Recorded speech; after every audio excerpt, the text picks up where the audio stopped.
Hi guys, it's me, Van. Today I will tell you part 3 of the story, The Wizard of Oz. Let's start right now. They went straight to the palace and into the green hall, but there was nobody on the throne. "Where's the wizard?" asked Dorothy. "I am the great wizard," said a voice high above them. "What do you want from me?" "We did what you asked," said Dorothy. "Now you have to keep out your promises." "Oh," said the voice, "I don't think I can." The lion roared angrily. Toto was surprised that he jumped and knocked over a wooden screen in the corner. It was even more surprising to see an old man behind the screen.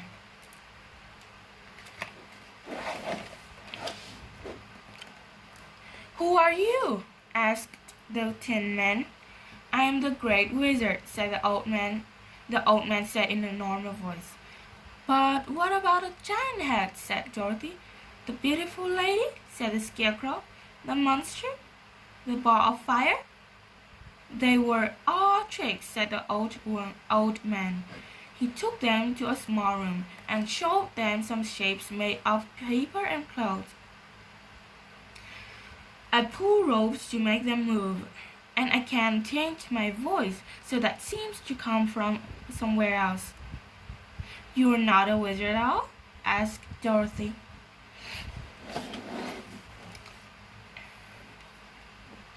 "Oh no, my dear, I'm a balloonist. One day I was in my balloon, and the ropes got stuck, so I couldn't let the hot air out. I floated in the sky for 2 days until I came down in this strange country. Everyone thought I was a wizard because I had come from the sky. They built this city for me, and I made them wear green glasses so that it looked more interesting. Then I heard about the 4 witches. I didn't mind the good witches, but I was afraid of the 2 wicked ones. When I heard that you had killed the wicked witch of the East, I decided to send you to the other one. I promised you anything you wanted, but I can't do anything about it now." "Then you are a very bad man," said Dorothy. "Oh no," said the balloonist. "I am a good man, but I am afraid I am a very bad wizard." "So you can give me my brains? Me brains?" asked the Scarecrow. "Or hurt?" asked the Tin Man. "Or make me brave?" asked the Lion. "I think you are wise and kind and brave already," said the balloonist. "But if you like." He took a box of pins and made a little space in the top of the Scarecrow's head. Then he dropped the pin in, closed the top of the head and put the Scarecrow's head back on. "How do you feel now?" he asked. "Very wise indeed," said the Scarecrow. "Thank you." The balloonist picked up a small heart-shaped cushion. "This for you," he told the Tin Man. "May I cut a hole in your body? It won't hurt." He cut a small hole, put the cushion inside, and closed the hole again. "How do you feel now?" he asked. "I feel so many things I never felt before," said the Tin Man. "Thank you." The balloonist took a small bottle and gave it to the Lion. "Drink this," he said. "Oh, it tastes like fire," said the Lion. "I feel brave enough for anything. Thank you."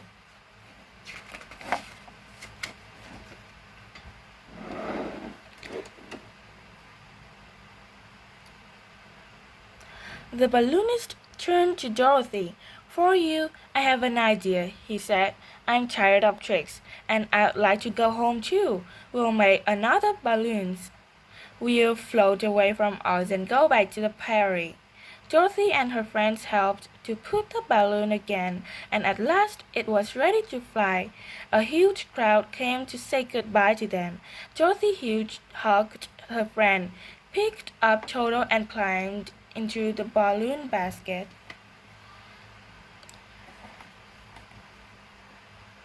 Suddenly, Toto saw a cat in the ground, and he jumped out. "Come back! Come back!" shouted Dorothy, but Toto was busy chasing the cat. Dorothy climbed out of the basket, and it leaped into the air. "Stop!" she said. "I'm sorry," shouted the balloonist. "I can't." The balloon lifted higher and higher. "Goodbye, my dear." Dorothy sat down and cried, "How can I go home now?" The Tin Man put his arm around her and cried a little too. "Why don't you ask the flying monkeys?" said the Scarecrow, using his new brains. That's a good idea," said Dorothy. She put on the golden cap and said the spell, but the monkeys shook their heads. "We can't leave this country," they said. "Remember, you can only use the spell once more." "Doesn't anybody know?" asked Dorothy. Then she saw the little man from the city gate. "You could ask the Good Witch of the South," he said. "She's the most powerful witch of all." "We'll come with us." "We'll come with you," said the Lion, the Tin Man, and the Scarecrow. So Dorothy put the golden cap on her head and asked the monkeys to carry them to the Good Witch's castle. The witch had a long white dress and beautiful red hair and blue eyes. She smiled at the four friends. "What can I do for you?" "Please," whispered Dorothy, "help me to go home." "I think I can do that," said the witch. "Will you give me the golden cap?" "You won't need it now, but I can use it." Then she turned to the Scarecrow. "What will you do when Dorothy has gone?" The Scarecrow smiled shyly. "The people of the Emerald City will have asked me to be their king," he said. "And a very wise king you will be," said the witch. "I shall ask the monkeys to take you back there." She turned to the Tin Man. "And what will you do?" The Tin Man smiled too. "I'd like to go back to the little people of the West who repaired me so well," he said. "They will be good friends to you," said the witch. "I shall ask the monkeys to take you. And you, Lion?" "I'd like to go back to the forest to be king of the animals," said the Lion. "You'll be the bravest king they've ever had," said the witch. "I shall ask the monkeys one last time."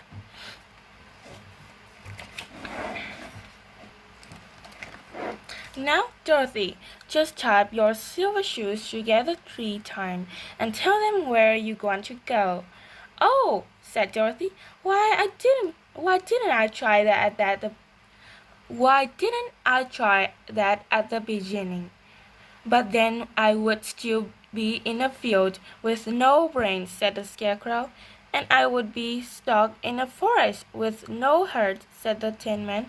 "And I wouldn't be brave, and I wouldn't be the king of the animals," said the Lion. "That's true," said Dorothy. "I'm glad that you all have what you wanted, and I'm glad that you have been my friends. I miss you." She hugged them all and thanked the Good Witch. She picked up Toto and closed her eyes, tapped the shoes together and said, "Take me home to Aunt Em." She fell with a bump on the long grass of the prairie. She could see a new wooden farmhouse, and beside it was someone who she knew very well. "Aunt Em!" cried Dorothy, running toward her. Aunt Em put her arms around her. "Dear child, where in the world have you been?" "In the land of Oz," said Dorothy. "And so had Toto. But oh, Aunt Em, there's no place like home." So now this is the end of the story, The Wizard of Oz. Hope you enjoy. Goodbye.